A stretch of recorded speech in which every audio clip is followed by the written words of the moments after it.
श्री अर्जुन कहते हैं, हे भगवान, कृपया बताएं कि जीव जब गर्भ में आता है तो वह किस पूर्व कर्म के कारण आता है। हे मधुसूदन, प्राणी जन्म के पूर्व गर्भवास का कष्ट भोगता है और जन्म लेते समय भी असहाय कष्ट पाता है। इसके उपरांत वह संसार में रहकर रोग पीड़ा भोगता है, उसे बुढ़ापा आता है, प्राणी की मृत्यु भी होती है। इसलिए हे प्रभु, कृपया यह बताएं कि वे कौन से कर्म हैं जो प्राणी को जन्म मरण से रहित बनाते हैं। श्री भगवान कहते हैं, हे अर्जुन, जन्म मरण का बंधन उन प्राणियों की नियति है जो संसार में लिप्त रहते हैं। ऐसे प्राणी संसार में अनुरुक्त रहते हैं, अर्थात संसार के नश्वर पदार्थों से ही प्रेम करते हैं। वे सांसारिक वस्तुओं की कामना करते हैं। प्राणी संसार की माया पाने की चेष्टा तो करता है, परंतु मेरी भक्ति पर ध्यान नहीं देता। इसके कारण वह बारंबार और अनेक योनियों में जाकर जरा मरण का दुख उठाता है। अर्जुन कहते हैं, हे जनार्दन, सांसारिक मोह माया से मुक्ति तो बहुत कठिन है। माया चित्त हर लेती है। मन काम, क्रोध, लोभ, मोह और अहंकार रूपी विकार से गिरा मदमस्त हाथी है। तृष्णा रूपी शक्ति इसे प्रेरणा देती है। 5 विकारों में अहंकार प्रबल है जो कि प्राणी को नरक में ले जाता है।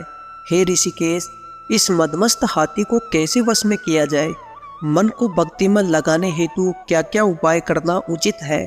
श्री हरि कहते हैं, हे धनंजय, जैसे मदमस्त हाथी को वश में करने के लिए अंकुश की आवश्यकता होती है, उसी प्रकार मन को वश में करने के लिए अभ्यास द्वारा ज्ञान प्राप्त करना आवश्यक होता है। भक्ति और ज्ञान बारंबार अभ्यास करते रहने पर ही प्राप्त होते हैं। अर्जुन कहते हैं, हे मधुसूदन, आपकी भक्ति के लिए कोई बनखंडों में जाकर रमते हैं और कोई बैरागी बनकर स्थान स्थान पर भ्रमण करते हैं। हे प्रभु, कृपया बताएं कि आपकी भक्ति कैसे मिल सकती है। श्री भगवान कहते हैं, हे अर्जुन, मेरी खोज में बन बन भटकते सन्यासी अथवा स्थान स्थान पर जाने वाले वैरागी मुझे तब तक प्राप्त नहीं कर पाते जब तक उनके हृदय में मेरा निवास नहीं होता। तप अथवा वैराग्य का अहम तो मेरी भक्ति पाने में बाधा डालता है। अहंकारी को तो मेरा दर्शन भी सुलभ नहीं होता। मैं शुद्ध हृदय वाले सतत अभ्यासी ऐसे जीवों को मिलता हूँ जो काम, क्रोध, मोह, माया और अहंकार से परे है। अर्जुन कहते हैं, हे माधव, प्राणी पंच विकार जनित प्रवृत्ति के कारण लौकिक जीवन नष्ट कर लेता है। हे मुरारी, कृपया बताएं कि वह कौन सा पाप है जिसके कारण किसी व्यक्ति की स्त्री असमय मर जाती है? किन पापों के फलस्वरूप अल्पायु में पुत्र मर जाता है? कौन से पाप के कारण व्यक्ति वीर्यहीन हो जाता है? श्री भगवान कहते हैं, हे अर्जुन, किसी का लिया हुआ ऋण नहीं चुकाने वाला पति पत्नी हानि का दुख उठाता है। उसी प्रकार किसी की धरोहर को न लौटाने वाले का पुत्र अल्पायु में मर जाता है। किसी को सहयोग, सहायता का आश्वासन देकर भी समय आने पर सहयोग न करने वाला वीर्यहीन हो जाता है। यह सब भयंकर पाप है जो स्त्री पुरुष एकाकी भोगते हैं। अर्जुन कहते हैं, हे दयानिधे, किस पाप के फलस्वरूप प्राणी सतत रोगी रहता है और किस कुकर्म के फलस्वरूप बोझा ढोने वाला जघन्य पशु बनता है? श्री हरि कहते हैं, हे अर्जुन, कोई सौभाग्यशाली कन्या को बेचने वाला सतत रोगी रहता है। अभक्ष्य भोजन और मादक द्रव्य का सेवन करने वाला अधम योनि में जन्म लेता है। झूठी गवाही देने वाला भोजन बनाकर पंच कंवल कर स्वयं भोजन करने वाला बिल्ली और सूकर की योनि प्राप्त करता है। श्री अर्जुन कहते हैं, हे प्रभु, इस संसार में जिनको आपने धन धान्य दिया है और उत्तम साधन दिए हैं, तो उनके पुण्य क्या थे? श्री भगवान कहते हैं, उत्तम रीति से सुयोग्य पात्र को स्वर्णादि दान करने वाला धन धान्य और वाहन आदि पाता है। सत्य सनातन वैदिक रीति से सुयोग्य वर को विधि पूर्वक कन्या दान करने वाला उत्तम मानव योनि का अधिकारी बनता है। अर्जुन कहते हैं, हे प्रभु, संसार में कोई तो सर्वांग सुंदर है और कोई कुरूप है, इसलिए श्रेष्ठ स्वास्थ्य और स्वरूपवान शरीर किन पुण्यों से मिलता है? श्री भगवान कहते हैं, हे कौन्तेय, पुरुष का रूप स्वरूप नहीं, उसके गुण महत्वपूर्ण हैं। फिर भी आकर्षक देह संत विद्वानों की सेवा एवं निरंतर ज्ञान की प्राप्ति की आकांक्षा के फलस्वरूप मिलती है। अर्जुन कहते हैं, हे दयानिधि, प्राणी धन और सांसारिक सुखों से मोह क्यों रखता है? श्री भगवान कहते हैं, हे महाबाहु, अगर प्राणी मेरी कृपा से वंचित हो जाए तो धन दौलत और सांसारिक रूप आदि से प्रीति करने लगता है। यह सब नाशवान है। विवेकी साधक को इससे दूर रहना चाहिए।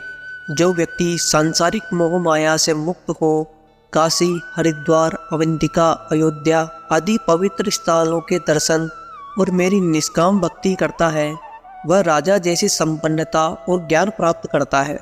इसी प्रकार विनम्र भाव से दान करने वाला, कामना रहित होकर दूसरों की सेवा करने वाला सदा अपनी आवश्यकता अनुसार धन पाता है। उसकी काया निरोगी रहती है।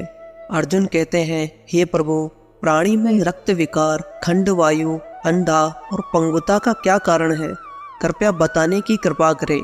श्री भगवान कहते हैं, हे धनंजय, मेरी भक्ति से परे माया लिप्त, नशे व्यसनों में रक्त रहने वाला क्रोधी, रक्त विकार, आलस्य में डूबे दरिद्री, शील संयम रहित खंड वायु जैसे रोगों से ग्रस्त होते हैं। पतिव्रत धर्म का उल्लंघन करने वाली स्त्री और संयम रहित पति में पंगुता, ज्योतिहीनता आदि आती है। अर्जुन कहते हैं, हे जगत गुरु, कृपया करके गुरु दीक्षा के विषय में भी कुछ बताएं। श्री भगवान कहते हैं, हे कौन्तेय, तुम धन्य हो और धन्य है तुम्हारी माता। तुम्हारा यह प्रश्न संसार के लिए कल्याणकारी है।